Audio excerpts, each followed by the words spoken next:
Hi there, how's it going? Bonnie Violet here, queer chaplain. And in case you don't know where you are at Dragon Spirituality, named and known. Tonight is our second episode of the series of 6 episodes. Tonight will be, I'm excited to be having a discussion with Mick Douche, and I will introduce you to Mick a little bit more here in a second. But I just wanted to take a second to thank and acknowledge the folks who've made this possible for us this evening. So the Urban Village Church, located in Chicago, which has multiple locations throughout the city, is hosting, along with me, queer chaplain, a series of 6 interviews with 6 Chicago-based drag artists to discuss drag and spirituality and how the two may exist or came about, exist together, exist separately, all that sort of fun stuff. Basically just to just get a sense to see another dimension and another layer to the art of drag. And I think that was all I needed to say before we get going. I feel like there's something I'm forgetting, but we will be having, we can see your questions and comments, so feel free to ask questions, that sort of thing along the way. We'll get them and we'll respond to them as soon as we can.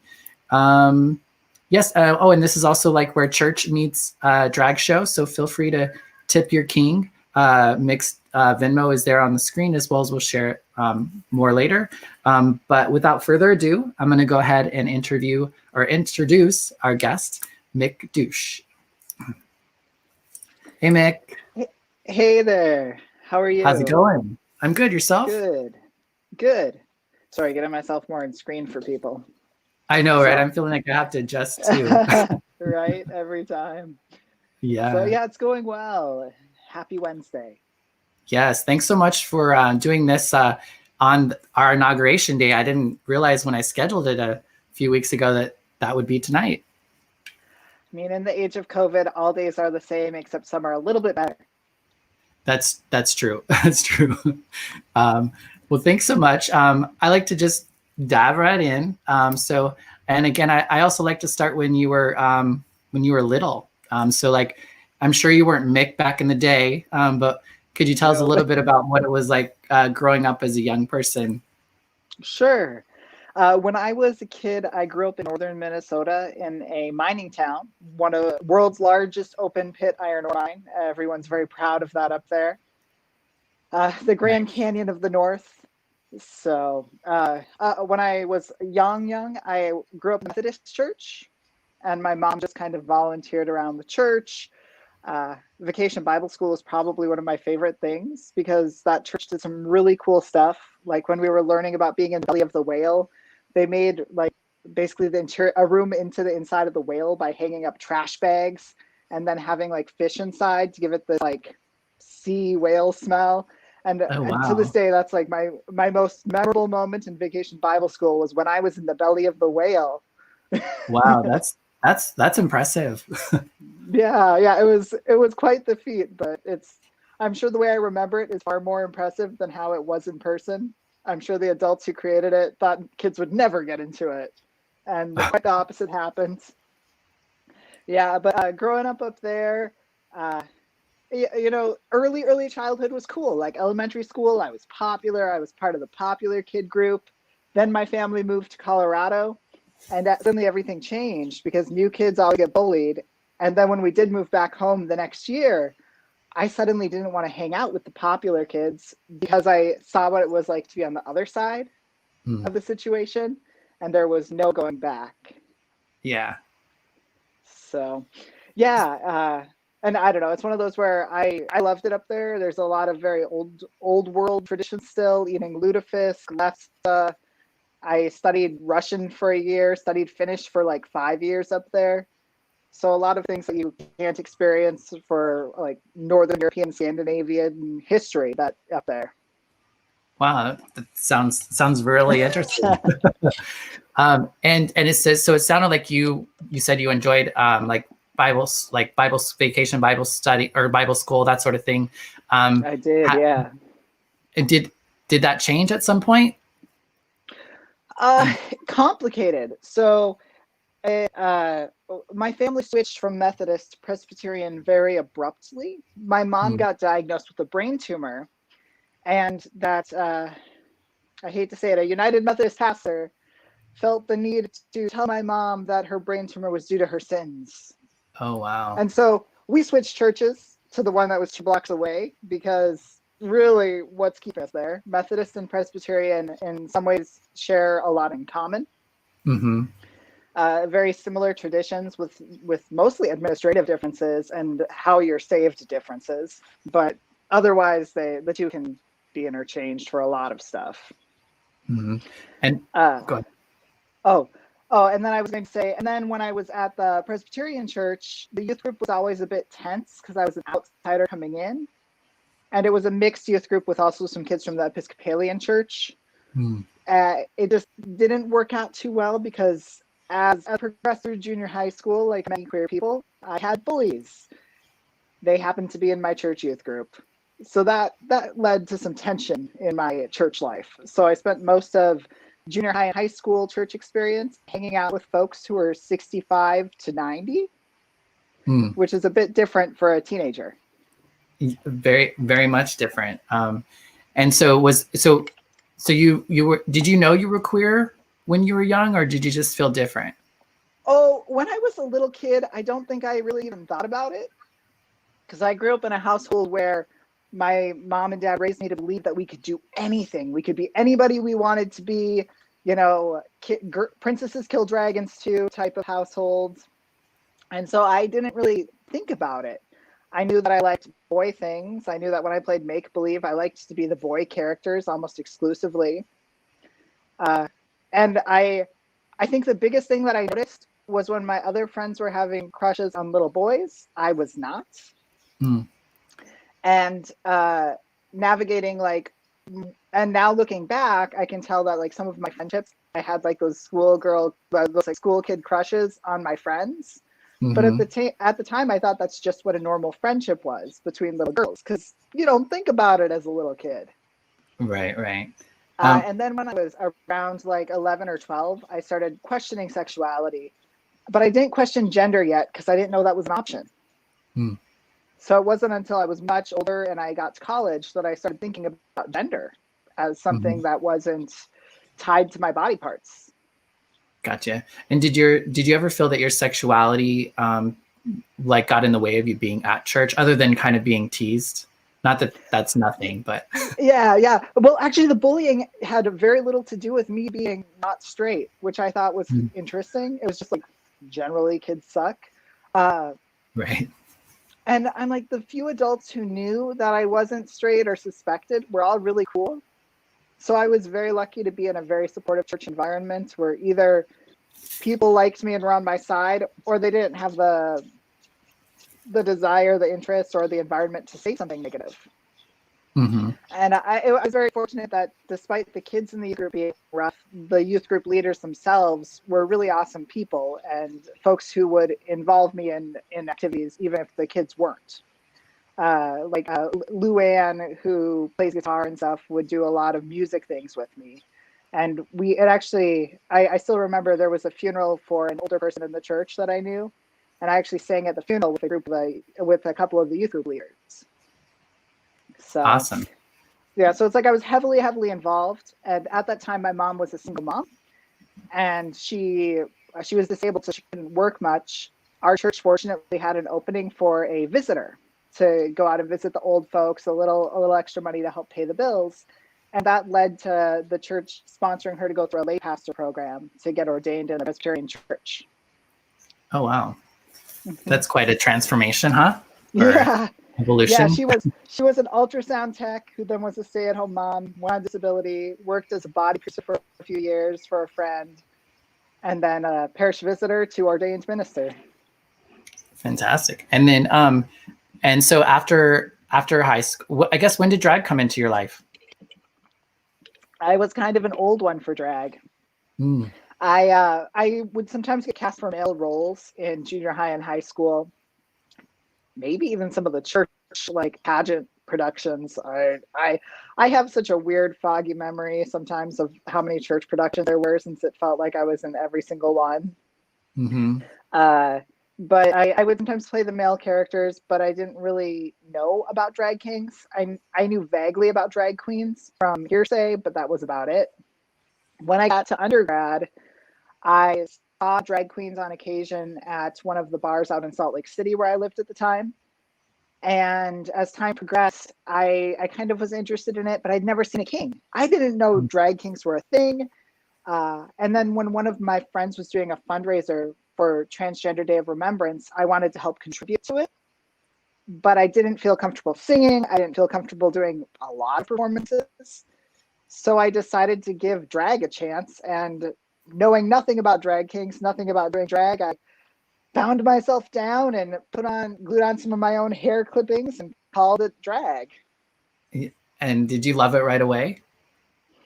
I did. I really did enjoy that experience. There were, they call themselves the Cyber Sluts. It's a charity group out in Utah that does drag bingo, and they raise tons of money for charity. But they're glitterbeard, camp drag, group of queens, and so they really were very, very encouraging. So it was one of those where I wish I'd met them sooner. Then I may have started drag repeatedly in Utah, but unfortunately that's around the time I was getting ready to move to Iowa for law school. So it was actually about 6 months after I got to Iowa City that some of the queens started kind of encouraging me and helping me find my way to start drag in a sense that wasn't just one charity fundraiser. Right. And around that time, what was your spiritual life like? So through undergraduate, up until I moved away from Utah, I was actually really involved in the Presbyterian Church still.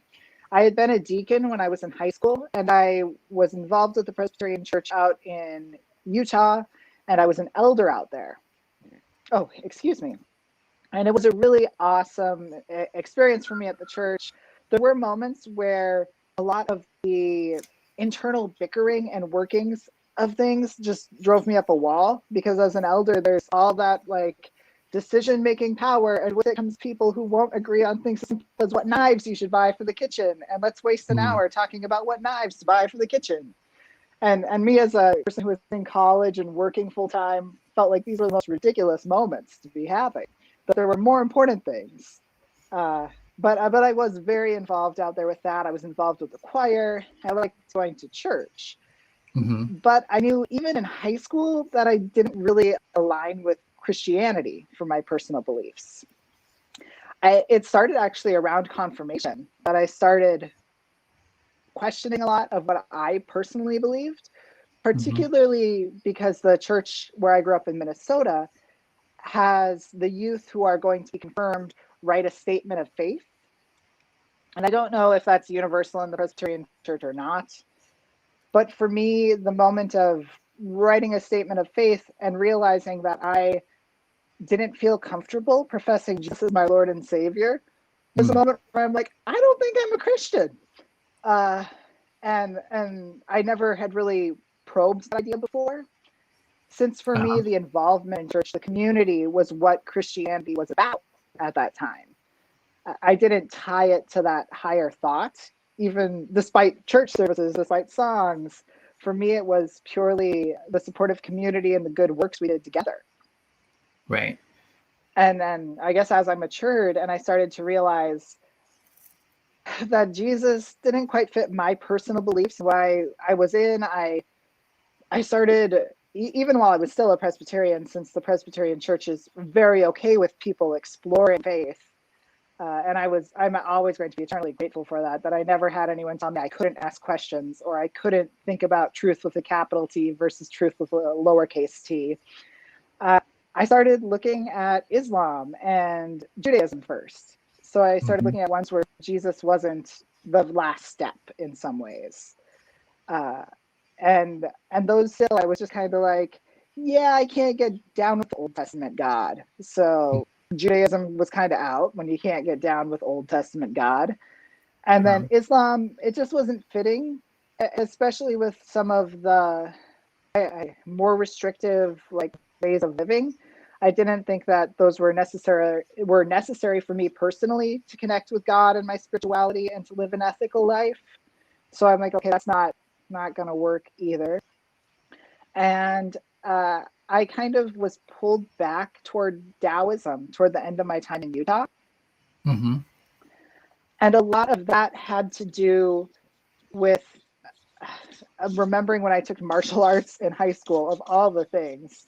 And my sensei was very focused on like energies and how sometimes the best defense is just disappearing. It's just that going with the flow of someone's strike, getting out of their way is the best defense. And so I started exploring that idea more of the connectedness of individuals, the connectedness of existence. And that really brought me into Taoism. Mm-hmm. And so Tao of Winnie the Pooh, like most people, was my starting point, since that book boils down a concept in a very easy to understand way. Mm-hmm. And it was after I got into law school, though, that I started realizing that Taoism didn't quite fit either, because the essence of just being to me wouldn't make the world better. Like that there's no imperative to do good necessarily built into the philosophy in the way that like I was reading and interpreting it. So then I started looking into Buddhism more, and now that's kind of where I'm at, is kind of Buddhism, kind of Tao, kind of my own thing, but a lot of Buddhist reading, since I do find a lot in the sutras that are interesting. And then there's a book called The Heart of Buddha's Teaching, which is really neat, since it takes a little bit of a different look on it, and points out some of the greatest misconceptions with different ideas, like the Four Noble Truths and the statement, everything is suffering. And it explains why that's an oversimplification, that you can't stop at everything is suffering, because then you never get to, well, how do we stop it? How do we end suffering? That's what Buddhism is about. It's not about the suffering, but how do we end it? Right. And so there's also Buddhism Guide on Spotify, because that was one of my early ones that I started listening to constantly, since it was always 5 to 10 minute blips, perfect for commuting, to kind of explore new ideas. So it starts at the very beginning and goes forward in a sense. Yeah. And did drag or your gender identity or sexuality ever conflict through that journey of trying to find where you're at now spiritually? Not really. It conflicted more with my mom and individual rather than spirituality, or even my personal like thoughts about like the Christian God. I didn't see him as conflicting with drag or being queer at all. Right. Because if God is so intelligent and God is all these things and God doesn't make mistakes, clearly queer people can't be a mistake. Right. And then when my mom was struggling with my gender identity as someone who's non-binary, I actually found the Bible useful to try to help her understand who I was, because the Bible will talk about God with feminine words and with masculine words. It'll talk about God's bosom, and then 10 seconds later talk about how butch he is. Right. And so I'm like, okay, like this kind of helps boil down the non-binary aspect a bit, that if God has all genders encompassed, surely humanity in God's image can have more than just cisgender genders. Yeah, I'd never heard that explained like that before, but that makes a lot of sense. When did you I guess start identifying as being non-binary? It sounds like it might have been part of your experience throughout life, but maybe just didn't have words for it, or? That's really what it was, is I didn't have words for it. I mean, I'm 31 now. The 90s were a different time. And when you grow up in a small town in the Midwest, it's an even more different time. Yeah. So for me, I think puberty is when I started to realize my own discomfort. And so I went far to the other side. It was like, if I can do girl perfectly right, I'll be comfortable. And so I did beauty pageants. And still, even when I was winning beauty pageants, it didn't feel right. I didn't feel like the person I would see in the mirror. But I was like, whatever, maybe this is just how it feels when you're unhappy and a teenager. Being a teenager sucks. Clearly, every teenager must experience this. Right. Then I get into college, and I am performing the vagina monologues at my college, and I met my first trans woman. And through conversations with the first out trans woman I ever met, I started to think, well, maybe I'm not a girl. Hmm. The issue I hit, though, was that I knew I wasn't a guy. Gotcha. So at that time, I didn't know non-binary was even a thing. So I'm like, okay, there's binary trans people. And I was like, okay, maybe I'm just a butch lesbian. There's so many options. What do I do?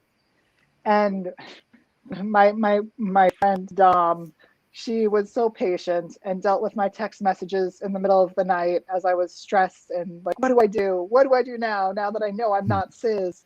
And she literally would just say, you go to sleep. And and she's like, it's the middle of the night. You don't do anything. You just live your life and try to make it the best life you can. And I am always going to be very lucky that I had a trans woman who's significantly older than me to tell me this advice. And she was actually an elder in the LDS church for a long time before transitioning. So she's someone who had a really difficult time coming to an understanding of herself, which made it really helpful to talk to her. That the idea that the way you are, however you are, that's okay. If you're not hurting anybody else, then you're fine. You don't have to do anything. You don't have to be anything. You're okay. And I think that's really the most like powerful thing. And one of the things that she said to me, and I never know if I have the wording right, but the memory of the wording I think is just amazing. So I always tell it the same way. We give so much compassion to our neighbors. If one of our neighbors is having a hard time with anything, we feel bad for them. If our friends are, we give them this advice that, hey, it's going to be okay. It's all right. Like, you are wonderful the way you are. But we never extend the same kindness to ourselves. And so the greatest gift that we can do is to give ourselves the same patience and kindness that we would give our best friend if they were describing the exact same situation. And I'm like, that was just like earth shattering as someone in my early 20s who was constantly like trying to do school, trying to do good at work, trying to balance everything. Right. And then, go ahead. No, go ahead. And I was just going to say, when I got to law school, I met my first non-binary person who was out anyways, that I knew was non-binary. And suddenly I started to realize, okay, well, like that makes much more sense. When I got to Chicago, lots of non-binary folks are in Chicago, and it was beautiful. And I felt like there were people who were like me for the first time. And I was able to know I had options like top surgery, which was one of the best choices of my life. And that hormones are available to non-binary people as much as binary folks. And it's just amazing what having a community of similar individuals is like.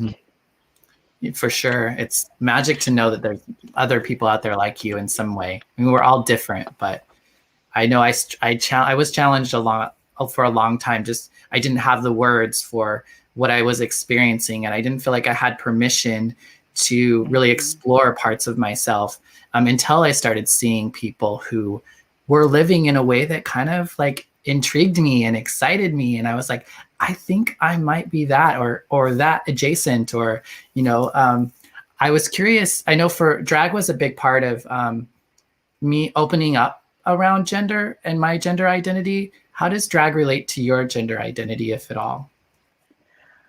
I think if nothing else, drag made me realize I was really hot masculine. So it made it a lot more comforting. It also helped me learn about binders and safe binding. And so through drag, learning about binders, learning about safe binding, I already had the binders for drag, so I could start wearing them during the day and seeing if that's how I felt best every day. So I really don't think I would have gotten top surgery if it wasn't for drag helping me explore what my body would be like. Because if it wasn't for drag, I would have been like, oh, $35, that's too much to just try this thing. Versus in drag, you're like, gotta bind safely. I'm gonna wear the binder, I'm gonna try it. And then I think it just built some confidence that I deserved to feel as good as I do in drag all the time. That I shouldn't Mm-hmm. have to wait for a drag show on the weekend to feel like I look like myself. Gotcha. And I just want to acknowledge hi to David and Angel. And there are a number of folks who've been out there. Sorry we haven't like taken a moment to acknowledge you, but we see you and we know you're there. We're going to go ahead and just take a brief break. We're going to play like a little video clip, and then we'll come back and we'll hear how Mick chose his name.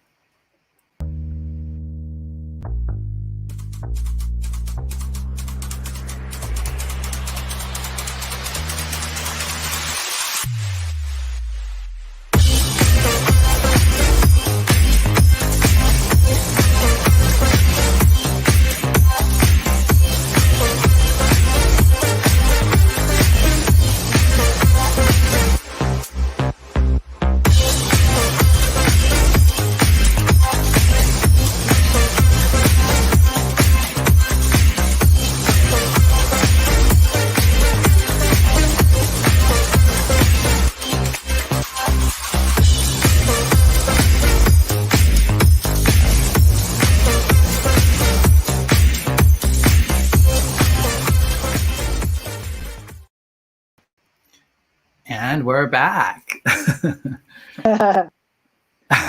So as before we went off to break, I mentioned that we were going to hear a little bit about how you came with your name. So would you like to tell us?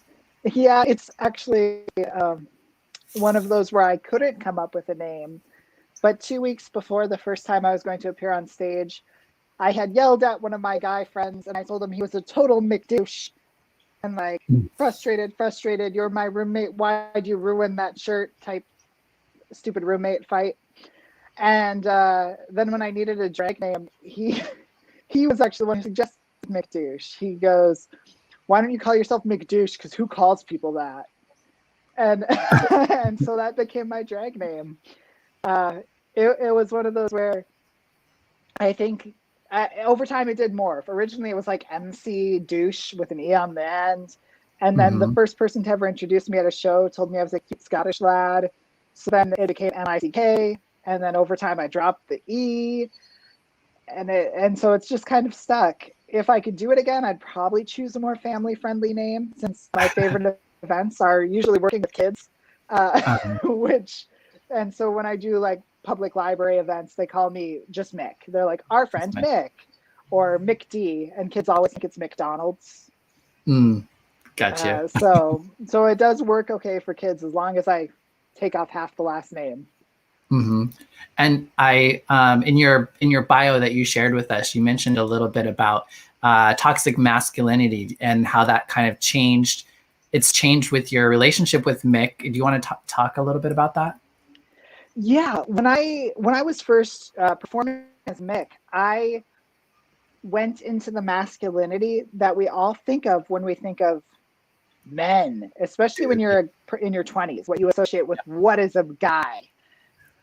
It happens that what it means to be a guy in their 20s is really gross. Like, there is a lot of things like, oh, you're going to smile at that girl, then you're just going to go up and dance with her. She doesn't want that. Who told you she wanted that? Right. But that's, our society is so, that's a normal way to meet a woman. That we're teaching our young men that. And so Mick was embodying bad behaviors like that without being able to realize some of these are bad behaviors. And then when I did realize they were bad behaviors, I tried I'm parodying it. I'm making fun of guys like that. But the problem is an audience, especially men who are that guy in a college town, don't see a parody. They see someone who is like embracing and praising their behavior. So yeah, like the does a parody read as a parody or does it read as contributing is a huge issue. And it's by no means limited to toxic masculinity, because I see the same thing when people want to do a number that comments on like rape culture. Like, at what point are you actually commenting on the problem versus contributing to it by the actions you're choosing? Like, because I'll see people do like, this is general, I don't have a specific person in mind, like, baby, it's cold outside. you'll see people flip the genders as a way of like, oh, we're going to shake it up. We're going to take down this culture. But all you did was say she's going to rape him versus he's going to rape her. It didn't Right. eliminate the problem. It just changed it a little. Mm-hmm. And I guess in some ways, like historically, that was a good way to draw attention, how it's weird and awkward. But we're to a point where the issue has grown from, we know baby it's cold outside is a problem. So Right. how do we deal with it? Was there a specific situation or moment like that triggered that switch for you? Oh, honestly, it wasn't even something that I was never someone to like go up and dance on the audience because I didn't like to be touched. Mm-hmm. I think if anything, it was watching other performers and how sometimes they would touch the audience and noticing the discomfort of an audience member. And then when the performer was talked to about it, almost this moment of denial that audience member was made uncomfortable. Gotcha. And I think that really forced me to kind of evaluate it, that why are drag performers, regardless of gender, regardless of the gender of their character on stage, having such interesting experience with what is consent? And it kind of led me back to the idea of toxic masculinity, because it's not just cis men who have learned really bad habits from this. It's also like cis women. It's also non-binary people. It's trans people. All of us suffer when toxic masculinity is allowed to run the room. Yeah. How would you describe Mick now? Mick now is largely just whatever I'm going to have fun with doing. I've stopped trying to be a character in some ways. Like when I'm off stage, the second my foot steps off that stage, I'm not giving you a persona. I'm myself with makeup on, because I have decided that I want authentic experiences with folks and audience members the second my foot steps off that stage. And I know there are people who keep their characters the whole time, and it's just not for me. I'm always impressed by the people who can do it, but for me, it just wasn't the right fit, because I did want authentic connection, even though what I was doing was drag. Right. And so on stage, I'll do everything from characters inspired by video games to characters inspired by other pop culture references to like my white trash characters are among my favorites. And that's largely just embracing a lot of the country vibes and stuff that I loved growing up, and growing up in a working class, almost exclusively white town in the Midwest, and having fun with the idea of a hat that says I heart titties and beer as like a look. Right. And with those guys, I do lean more on the parody, but you take it to such an extreme that it's clear it's parody, because no one's walking around with that hat, a mullet, a blacked out tooth. Like even the most far gone, like living in a trailer, I never saw anyone who looked like that in my trailer park growing up. So, Right. but it's a fun, because it is a character. It's the Larry the Cable Guy, where you know it's not real. Right. Right. And does your spirituality play out at all in your drag?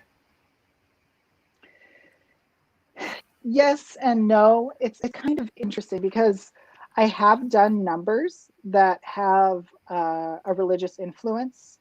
So I've done Take Me to Church is probably one of my most religious numbers, but it's an interesting one because I enter wearing robes and a stole and carrying a Bible and a communion glass. And as the song progresses, the way I have it choreographed is like someone is searching for answers in the book and getting increasingly frustrated and frantic and tearing pages out and crumpling them and throwing them. And then my partner comes in dressed as the devil. And we have her flog me during it. And we have her smear blood on me, because you have blood in the communion cup, fakely, of course. And so it's like it's a whole thing, kind of trying to deal with when people are struggling, going to the church for answers, and like just that like fight that they have, whether like that, like when religion doesn't have the answers, what happens, And living in Utah, something that I often saw with young LDS people is they would get out of the influence of the church as like a young teenager, maybe go on a mission, maybe not. And then they'd get to college and they'd go to the far opposite, and in ways that would make it dangerous for themselves. We had major issues with overdoses and kids drinking too much because they suddenly had so much freedom. And so to me, that's one of those moments of like when the church doesn't have the answers, you go too far the other way sometimes. And so it's that song just really, the way it sounds felt perfect for me. And it's fun because I zip off the robe and I have on like gay leather gear. So like I go all in on that one. It's in some ways it sounds like an adult version of Jonah and the Whale that you experience. It's like a way of telling a story about spirituality and maybe even a relationship that somebody might be having with it. Yeah, that one is my most direct number. For like Ames Pride last year, there is, oh gosh, I can't even remember the band or the song name, but there's a song, it's about like having the fire like inside of you. And it always reminded me of like religious connotations. And so when I did Ames Pride last year, I did that for one of my numbers, and I actually had reached out to a bunch of local religious leaders who are LGBTQ affirming, and I had them join me on stage for like the last verse and chorus, and just like people holding hands and holding signs of like love and support, and just like assuring people who are struggling in their church, because there are Christians who are struggling to find a home. There's Jewish people. There's all sorts of people who are struggling to find religious homes because their faith is strong, but they can't find a place that they can share it. Right. And that's half the battle. So like for me, that number was trying to make visible the people who would love and embrace people who are searching. Yeah, that's so powerful, because I think that the belief is that we're not out there. We're not spiritual people. There aren't spiritual people that love us, and the reality of it is, and that's a lot of why I do what I'm doing, is just to kind of show people that no, like, we exist, and some of us struggle with our gender and our sexuality and how that relates with our spirituality, where other folks, they don't even question it. It's like actually their spirituality and their faith is actually what allows them to exist in their fullest expression. Oh, thank you, Gina. Sorry, I just saw a compliment about Ames Pride. Yeah, no worries. Yeah, thanks so much, Gina. So what does your spiritual practice look like today? Like, what are things that you do? Okay. I do a lot of reading, and I usually try to read. I mean, I like certain books more than others, but I like to find books that are about Buddhism that are usually like 4 or 5 page chapters, because then I can read one a day and spend a whole day thinking about that chapter and what this other person had to say about their experiences and what they're doing. I meditate. I recently splurged and bought myself a nice meditation cushion. And let me tell you, everyone should buy one of these if they meditate, because that buckwheat cushion is so much better than the floor or even a yoga mat. Right. Yeah, I usually meditate daily. Oh, yeah. And go ahead. And I have started kind of poking around at different Buddhist temples in the Chicago region. Now that everything's on Zoom, I can explore places where I feel comfortable, where I think I might want to learn more. Usually it's been a really interesting and positive experience. I have had like an awkward moment where I didn't feel like getting up, so I was like laying in bed still in pajamas, and my camera came on Zoom, and I was not expecting it.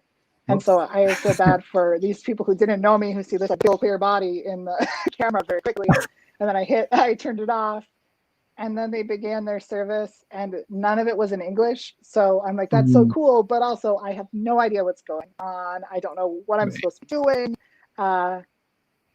And so I tapped out of that one, just because I was like, this is now doubly uncomfortable, because now I'm that like weird white person who showed up and isn't even doing any of it right. Right. Yeah. So I was like, no. I related to the pillow comment. That's been my excuse for not meditating for years. Oh, I'll do it when I get the pillow. It's so worth it. Oh, I have arthritis in both knees, so having that elevated pillow allows me to sit cross-legged, which I wouldn't usually be able to do. Mm-hmm. And so you had mentioned that your mother initially had some challenges with your gender, and also she's Christian. How does that play out Yeah. for you now? Yeah, my mom right now works at a Methodist church down in Arkansas, where she's a Christian education director. Mhm. It's still interesting because she's like, she knows, she kind of gets it, but she really doesn't. She still struggles with pronouns. She still struggles with gendering. When I went down to visit her recently, I took her to the dentist, and my mom had sedation because it was a major procedure. And the dentist was like, "Oh, this young man's here to pick you up." And my mom's Uh, like, "No, my daughter's supposed to pick me up." And there was this back and forth. And then my mom realized that the dentist thinks she can't go home yet because clearly she's had too much medication. mm, right, And it right. was just kind of one of those funny moments where that was a wake up call for her that the only person who's seeing a little girl when they look at me is her. It's her. Yeah. So, And everyone else is seeing me. mhm. So do you feel like she's just struggling with, like, it doesn't sound like she's judging you for it. She just might not understand, or is it?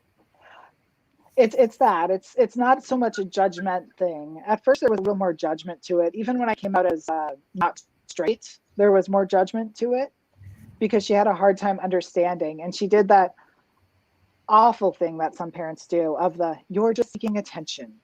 And I'm Mm, like, no kid comes out as gay to be popular. I know, I'm not right? in an acting school. Why do you think this would make me cool? Uh, and so it was kind of a continuation of that, where not understanding it makes it a learning curve and a learning process for her. Hmm.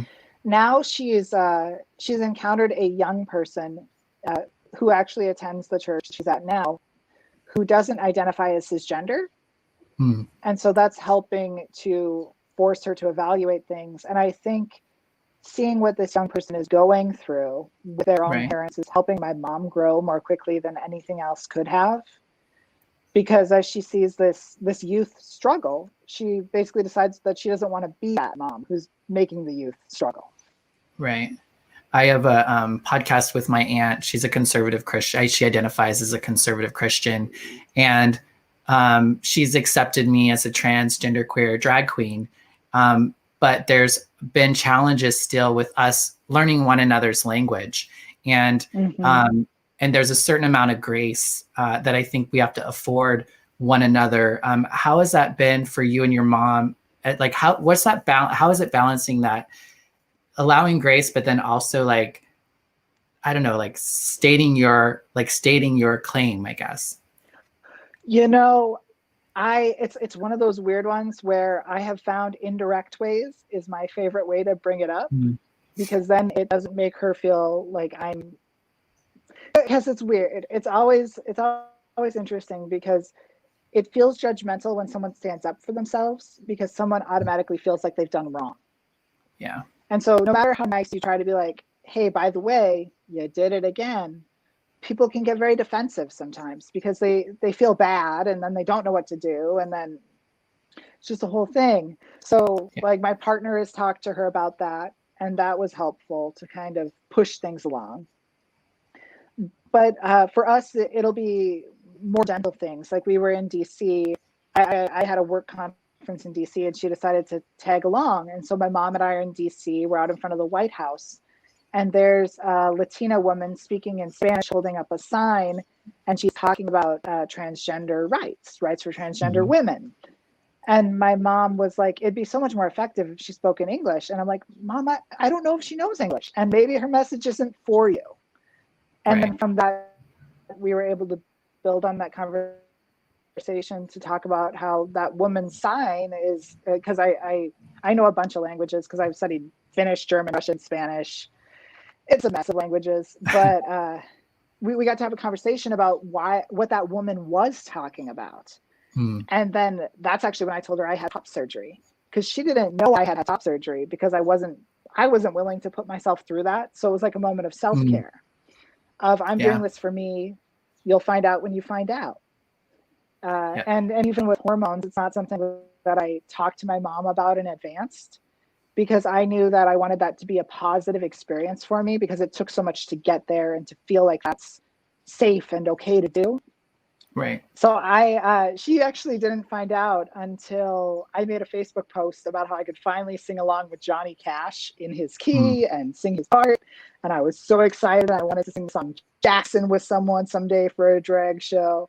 Mm-hmm. And one of the folks from the church youth group, who I love dearly, asked my mom if I was on hormones and wanted to know what was going on so she could be supportive of me. Uh, And so that's actually how I got to have the conversation with my mom about hormones. Is then my mom asked me about it, because she's like, I told them there's no way. And I'm like, Mom, really? right. My voice has changed in the last year. You've been around me, you know. Right. Uh, and And so it's moments like that where I let it come up more organically. what was that process for you in coming to make those decisions around having top surgery and hormones? What was kind of your process of, I don't know, getting to that Yeah. point? Well, for me, I really started binding almost constantly. Like every single day I was binding or in a sports bra during law school. And so I Mm-hmm. knew what I wanted my body to be like. And I knew when I felt the least okay with my body, and then when I felt the least like myself. And I was like, I don't like that. And I didn't really think about top surgery until I met someone here in Chicago that's a burlesque performer here, who's non-binary, not on hormones, but had top surgery. And I saw their results, and we talked about it, and we talked about their experience.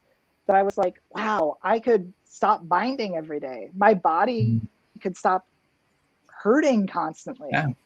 Because that's the thing with binders, is even if they're not dangerous, there's some pain, especially if you're above a B cup. So I was very, very lucky to meet like supportive folks here in the Chicago area that were willing to have the conversations with me, talk about their experiences, so I could determine if that was right for me. Mm-hmm. Hormones were a lot harder, in part because of a fear of acne, because we all remember puberty. No one wants to Right. sign up for puberty too, usually. And Right. I knew testosterone is a beast for making skin oily and giving you that cracking voice, and then the weird peach fuzz hair phase, and I'm like, I don't think I want any of that. Right. Uh, and I actually scheduled and canceled multiple appointments with Howard Brown because I wasn't sure. Yeah. And the tipping point for me was actually when my stepdad got diagnosed with a brain tumor. So my mom had a brain tumor since I was 10. And then my stepdad got diagnosed with one a few years ago. Wow. And yeah, he had like a biopsy, and it wasn't good. It was just not looking good.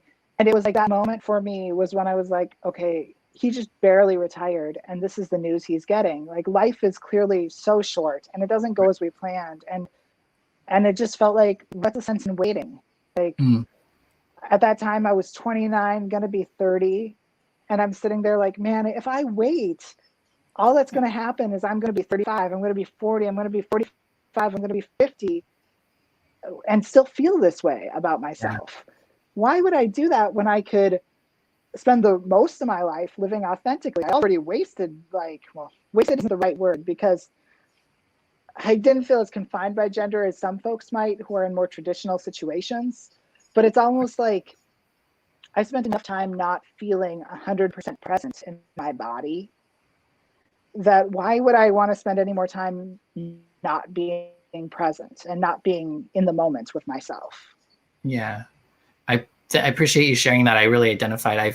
I had an appointment to do hormones, and then I wouldn't answer the phone and didn't follow up with that too. So I've kind of been in that spot. And I've also been like, well, if that's going to be that, like, if you're like, why postpone that? Like, if that's where you're going, why take so long? But there's also like an element of like, if it needs to take that long, I guess it needs to take that long. But it's, yeah, I definitely identify with that. Like, I don't know what to do. And one of my biggest things too was like, what if I get facial hair and I hate it? And then a trans woman in Chicago was the one who told me this one. She goes, honey, you're ridiculous. You could just come get laser hair removal with us. And I'm like, oh, shit, I could go on T, decide I hate facial hair, and just get laser hair removal.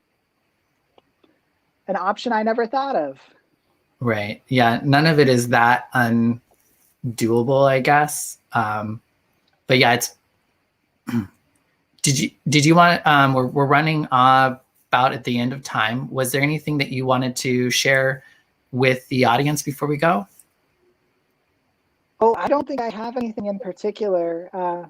Happy to field questions or whatever if there are any out there. Oh, and by the way, thank you, Susie, for complimenting my jacket. Right. I was going to say there's been a lot of compliments and comments for sure. And so we have put up Mick's Instagram as well. So if you want to follow him on Instagram, and then there's also the Venmo. If you want to send some coin in Mick's direction, I'm sure that he would appreciate that. Put it to good use. So I wanted to thank you so much for joining me this evening and sharing a bit of yourself with us. Also, Juan Pablo is asking, where do you perform? Where could somebody watch you? Well, currently I perform through twitch.tv like most drag performers in America. Right. I mean, the next time you can see me, it will actually be for a new show called Monarchs that Whimsy Stiff is putting on for individuals who are on the autism spectrum. So Okay. he's only casting folks who are on the spectrum, at least for this first one. But the whole show the goal is to be sensory friendly. So we're doing things like adding subtitles, not having flashing lights or fast moving lights, having sound that stays level the whole way. So that's really awesome. And I think that's coming middle of February. I don't remember the exact date. And then the next one will be the Drag and Spirituality show. All right. As far as online stuff. Fantastic. So in Chicago, go ahead. Oh, I was going to say, when it reopens, you can usually catch me at Berlin, Scarlet, Charlie's, or The Call. Those are the bars that tend to book the most inclusively for having drag kings there. So those are the ones where you'll find pretty much any kings in Chicago at. And my favorite is always Geek House because it's cosplay. So cosplay drag with a theme is so much fun. In my mind, anyway. Yeah. Right. So much fun. Well, thanks again so much. I also wanted to let folks know that we're also helping. There's also an event happening tonight. It's called the Queer State of Union. And so a good friend of mine, Jeremy, they have put together this 4-hour event of DJs and speakers out of Chicago. They're actually just on another broadcast within the same platform. So Juan Pablo is going to go ahead and put up a link of how you can connect with that. I'll also repost the link on my socials. But yeah, search for the Queer State of the Union. Next week will be our 3rd episode, and we will I'll be interviewing Stargirl, who has some amazing makeup, which you have some amazing makeup as well. I didn't even go there. Thank you. Great. Stargirl and I did a show together. Gosh, it was like 2 months after my top surgery, where I was the Tin Man, and I think she was the Scarecrow, because it was a Wizard of Oz one. So it was quite the show. Awesome, fantastic. So we'll be here same time, same place next week. Please do share this video if you found it interesting to people that you think might enjoy it. If you want to watch it again later, you can find it on YouTube at Urban Village Church or A Queer Chaplain. And then we also do have it on audio if folks prefer to listen to it through basically anywhere people listen to a podcast. You can search for A Queer Chaplain or Urban Village Church, and you should be able to come across our interview today, as well as past interviews with other drag queens, trans folks, and other faith leaders. So thanks so much. Have a great rest of your inauguration day. And thanks again, Mick, for joining us. Take care. And yeah, thank you.